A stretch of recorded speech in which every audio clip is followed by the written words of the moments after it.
Were you in on it? Evelyn Hart had never been on a real date in 4 years, unless you counted school meetings, grocery store chats, and the rare, hi, from overworked dads in the kindergarten parking lot. As a single mom, romance felt like a luxury she wasn't meant to afford. Every hour of her day belonged somewhere else.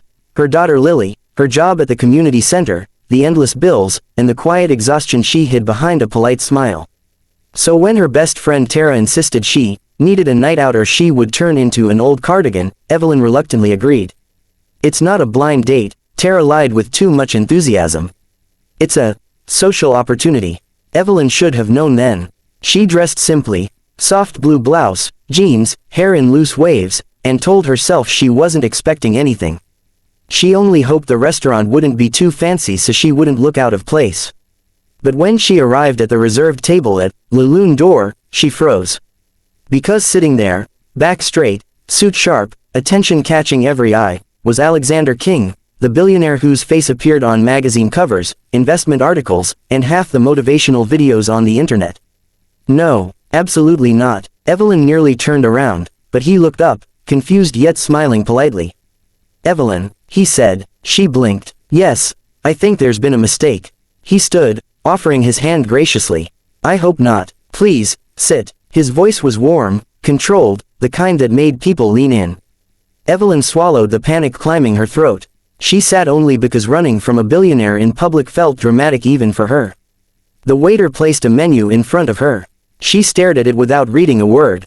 Alexander folded his hands. Tara told me you're a single mom. That must be a full-time adventure. Evelyn's head snapped up. Tara told you. He nodded. Yes. She said you needed a nice evening. That sentence alone melted a little of her tension. Alexander seemed genuine, not smug or bored. Okay, she said slowly. Then this isn't a prank. He raised an eyebrow. A prank? She waved her hand awkwardly. I just don't understand why you would be set up with me. I mean, you probably have models falling out of helicopters to get your attention. A soft chuckle escaped him, surprisingly real, not the cold laugh of a man used to power. I don't date models falling out of helicopters, he said. I prefer real conversations. She couldn't help it, she smiled. Just a little. They talked, and to her shock, it wasn't awkward. Alexander asked about Lily with genuine curiosity. He listened when she told him she worked at a community center helping struggling families. He seemed fascinated, even impressed. You make a difference, he murmured. I spend my days worrying about numbers on screens. You affect real lives. No one has said that to me before.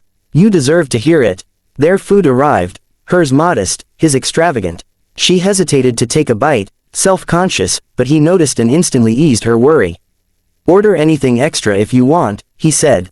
Or nothing. Please don't feel pressured. The way he spoke, gentle, careful, made her chest tighten.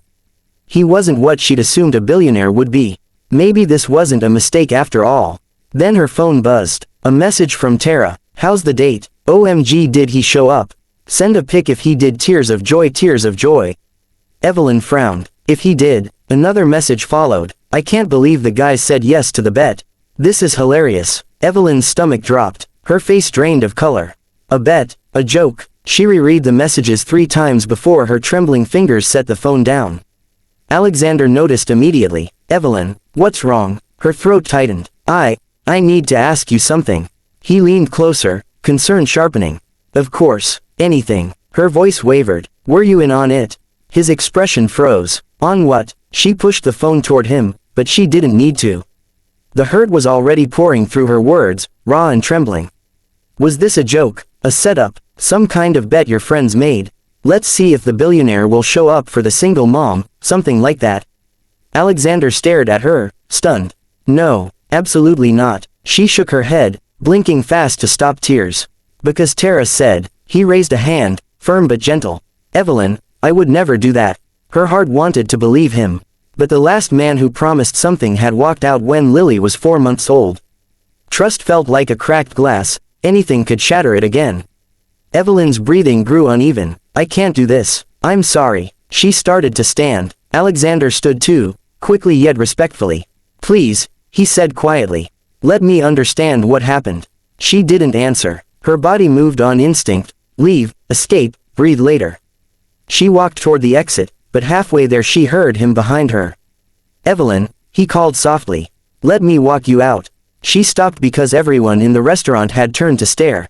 He came to her side, keeping a respectful distance, guiding her outside into the cool night air. Evelyn crossed her arms, shivering, not from the cold, but the humiliation burning her chest. He tried again. "Talk to me." She shook her head. "It doesn't matter. I shouldn't have come." "It does matter," he said. "If someone hurt you, if someone did this as a joke, I need to know. Because I promise you, I wasn't part of it." His voice wasn't defensive. It wasn't angry. It was honest. But she couldn't stand there another second. "Good night, Alexander," she whispered, turning away. He didn't touch her. He didn't chase her. But his last words followed her like a shadow. "Please give me a chance to prove it wasn't a joke." Evelyn didn't look back. She couldn't. As she drove home, hands trembling on the steering wheel, she didn't know that Alexander was still standing outside the restaurant. Already dialing someone's number. Already determined to find out who had set her up. And why. Billionaire was set up as a joke on a date with a single mom, she asked. "Were you in on it?" Evelyn Parker never had time for dating. Between managing double shifts at the diner, preparing lunchboxes, helping with homework, and still somehow paying rent on time, she could barely find 20 minutes to breathe. She'd become an expert at hiding exhaustion with a smile, because her 8-year-old son Mason looked at her like she held the world together with her 2 hands, and maybe she did. But her best friend, Lily, insisted that Evelyn deserved at least one evening to feel like a woman again, not just a mother or an employee. A normal woman, a woman who could laugh, flirt, and remember she was still alive. Evelyn resisted until Lily practically dragged her into a dress and did her makeup herself. "He's perfect," Lily had said, eyes gleaming with mischief. "A friend of a friend. Trust me, charming, handsome, funny. Just go. One dinner. One chance." Evelyn gave in, though her stomach twisted with nerves. She wasn't used to meeting men, especially not blind dates set up by friends who thought fun meant trouble. The upscale restaurant felt like a different planet. Crystal lighting, polished marble floors, waiters who spoke softly as if loud voices were forbidden. Her thrift store heels clicked across the ground, and she felt every pair of eyes on her. She clutched her purse tighter, hoping she didn't look like she didn't belong. Then she saw him. Sitting alone by the window was a man who looked like he'd walked out of a magazine, tailored charcoal suit, posture perfect, features sharp enough to make her forget how to breathe. He stood up when he saw her approach. "Evelyn?" he asked, offering a warm, smooth smile. She nodded, surprised. "You must be Nathan." "Right," he said, shaking her hand. His grip was firm, but gentle. "Please, sit." If Evelyn felt out of place before, she felt like an alien now. Nathan Rhodes was the kind of man women whispered about. His watch alone probably cost more than her apartment. What on earth was he doing on a blind date with her? Still, he was polite. Too polite, almost. He asked about her day, about Mason, about her favorite movies. He listened, actually listened, and Evelyn found herself relaxing despite her nerves. But there was something off. Every time a waiter passed, they gave Nathan strange looks. 2 women at the bar pointed at him and giggled behind their hands. One even whispered loud enough for Evelyn to hear. "Oh my God, he actually showed up." Nathan stiffened, jaw tightening for a moment before he forced another charming smile at Evelyn. She noticed. "Is something wrong?" she asked. He hesitated, choosing his words carefully. "Nothing you need to worry about." But Evelyn wasn't stupid. She'd survived life by learning how to read people, and right now Nathan was hiding something. Dinner went smoothly enough, but there were too many whispers, too many glances, too many smirks aimed directly at him. When their desserts arrived, a man across the room lifted his glass mockingly. "Enjoy the date, Nate the Great," he called with a snicker. Nathan's eyes flashed in embarrassment and anger, but he didn't respond. Evelyn put her fork down. "Okay, what's going on? Why does everyone here seem to know something I don't?" Nathan inhaled deeply. "I didn't want this to affect your evening." "That's not an answer," she said, heart tightening. "Nathan, talk to me." He leaned back, running a hand through his perfectly styled hair. "Fine. Long story short, I was set up." "Set up?" Her eyebrows knitted together. He nodded slowly, almost painfully. "By my board members. Some kind of joke." She blinked. "Board members? Like at work?" "Yes." His voice was flat now, no charm left. "I'm the CEO of Rhodes Technologies. Evelyn nearly choked on air. The company was everywhere: phones, software, smart devices. It was in commercials, on billboards. She bought Mason's school tablet from them last Christmas. "You're the Rhodes," she whispered. He looked away, ashamed. Apparently, showing up on a blind date arranged by my board's assistants is entertaining to them. They think I need to loosen up. Laugh more. Act human, as they put it. Evelyn couldn't believe what she was hearing. Wait. So this was a joke? On you? Yes. And on me? Nathan froze. That one question, simple but sharp, hung between them like a blade. Were you in on it? She asked quietly. His face twisted, offended, hurt. Of course not. I wouldn't humiliate you like that. Her voice trembled, the truth sinking in. Lily set me up. Your board set you up. And now we're sitting here like two props in someone else's comedy show. Nathan sighed, shoulders slumping. I'm sorry. I should have told you earlier. I didn't want you to look at me the way everyone else does. How is that? She asked. Like I'm a last name. A brand. A walking dollar sign. Evelyn crossed her arms. And what do you see when you look at me? He held her gaze. An honest person. Someone genuine. Someone who might see me as a human being. Something softened inside her, but hurt still pulsed under her skin. Their date ended quietly. Nathan offered to walk her out. She refused. He asked to drive her home. She declined. He looked like he wanted to say more, but she stepped into her Uber and disappeared into the night. Evelyn returned home to Mason asleep on the couch, cartoons paused on the screen, and Lily's text waiting on her phone. So, how was it? Smirk fire. Evelyn stared at the message, anger boiling. How many people thought tonight was funny? But somewhere deep inside, she couldn't forget Nathan's eyes, the embarrassment, the sincerity. This wasn't over. Not for either of them. Part 2, 1,000 words. Billionaire was set up as a joke on a date with a single mom, Part 2. Evelyn didn't plan on ever seeing Nathan Rhodes again. She had enough problems without adding billionaire boardroom drama to her life. But life had a strange way of looping people together when you least expected it. 3 days later, she was wiping down tables at the diner when a black SUV pulled up outside. She didn't think anything of it until the door opened, and out stepped Nathan. In a suit, in her neighborhood, looking like he had walked out of a magazine shoot and taken a wrong turn. Oh no, she whispered under her breath. Her coworker Sandra's jaw dropped. Honey, that man is either lost or here for you. Nathan walked in, eyes scanning the room until they landed on her. Relief washed over his features immediately. There you are, he said, stepping forward.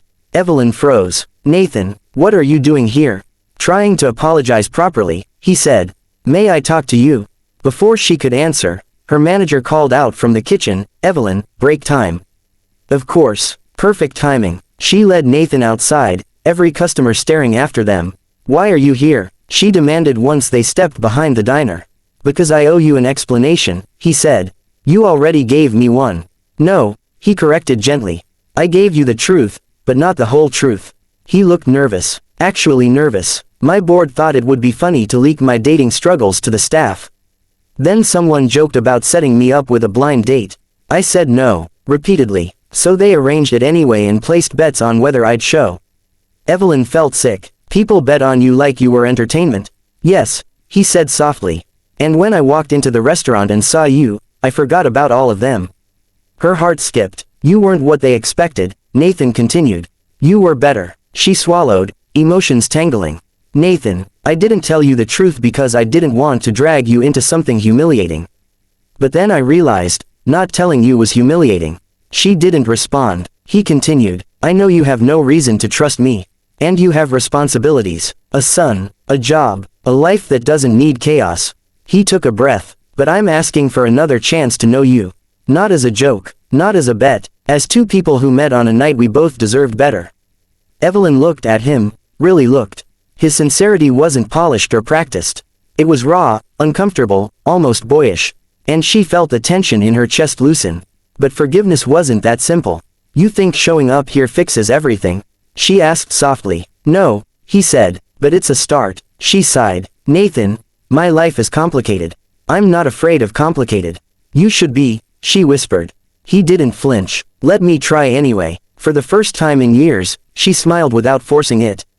Fine, she said, but we start slow. His entire expression lit up. Slow as good. Over the next few days, they exchanged texts, small, simple messages. Good mornings. Funny photos Mason took of their cat. A picture Nathan sent of him trying and failing to cook dinner. It was normal. Evelyn liked normal, but their world wasn't normal for long. One evening, while she waited for Mason outside school, her phone buzzed with a news alert. Billionaire Nathan Rhodes seen in working-class neighborhood, secret girlfriend. Her stomach dropped. Then another headline, CEO dating single mom. Insiders say, it's a phase. Heat rushed to her cheeks. Cameras flashed across the street. Oh no, oh no no no. Panic surged. She grabbed Mason's hand and hurried him home. As soon as the door shut, her phone rang. Nathan, she answered, voice trembling. Nathan, what is happening?